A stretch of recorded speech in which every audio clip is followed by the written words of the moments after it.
Okay, so we got a question right here. 44 circular holes are cut out of the bottom of the baking tray. The area of the bottom that remains is 650 centimeters square. Calculate the radius of each circular holes, right?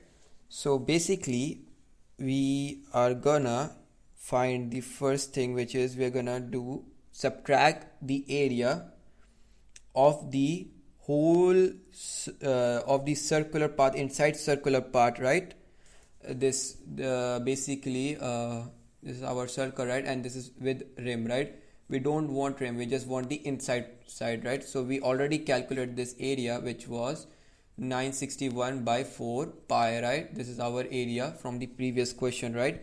We have to subtract it from the area that is remaining, right? So which is 650, right? So we can know that the area, which is 104.767635, right, which is this area, this remaining area is basically of the 44 identical circular holes area, right? So if you want to find for a single hole area, right, single hole area, so you're gonna just divide it by 44, right? So you get this as basically, and don't forget to mention the centimeter square, the area basically SI unit.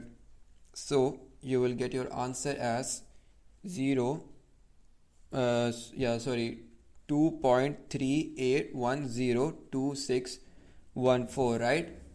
So you get the area of basically the one hole, right?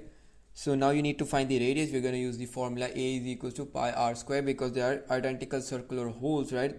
They're circular, basically they're circle, right? So you have the area right over here. This is the area of a single circle, right?